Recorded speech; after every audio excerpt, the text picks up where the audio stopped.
กองประชุมประเมินการก่อสร้างหน่วยพักและสมาชิกพักปลอดใสเข้มแข็งนักแน่นครั้งที่8ของหน่วยพักหักฐานห้องการกองบัญชาการปกส.แขวงหัวพันประจำปี 2025ได้จัดขึ้นในวันที่ 2 ตุลา 2025 นี้ที่สโมสรกองบัญชาการปกส.แขวงหัวพัน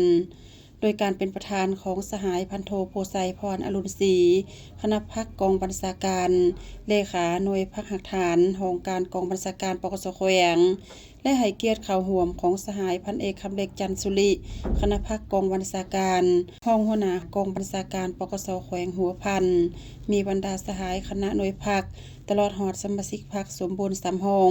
ภายในหน่วยเข้าร่วมพันโทสิงห์คำแก้วมณีห้องเลขาหน่วยพักหักฐานห้องหัวหน้าของการกองบัญชาการปกส.แขวงหัวพันได้ผ่านหางบทสรุปการก่อสร้างหน่วยพักปลอดใสเข้มแข็งนักแน่นประจำปี 2025และทิศทางแผนการประจำปี 2026โดยได้ยกให้เห็นและสังเกตตีราคาด่านตีผลงานและด่านอ่อนสาเหตุและบทเรียนที่ถอดถอนใดในการจัดตั้งปฏิบัติแต่ละบัดกล่าวขั้นตอนการก่อสร้างและขาดไม้สู่ซนแต่ละด่านตามหามาตรฐานของการก่อสร้างหน่วยพักปลอดใสเข้มแข็งนักแน่นคณะหน่วยพักได้เอาใจใส่ในการนำพาชี้นำสมาชิกพักเข้าร่วมเสื่อมซึมบรรดาแนวทางนโยบายมติคำสั่งระเบียบของพักกฎหมายของกำลังอย่างลึกซึ้งทั่วถึง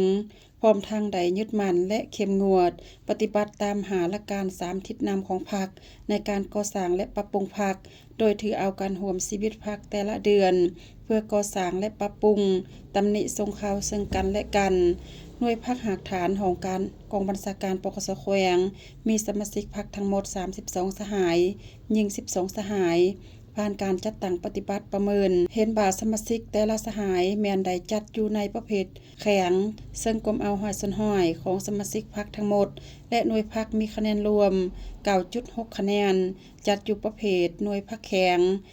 หลังจากการประเมินตีราคาสำเร็จแล้วคณะหน่วยพรรคจะได้นำเสนอองค์คณะพรรคกองบัญชาการปกส.แขวงเพื่อพิจารณารับรองเอาหน่วยพรรคของการกองบัญชาการปกส.แขวงหัวพันเป็นหน่วยพรรคปลอดใสเข้มแข็งนักแน่นประจำปี 2025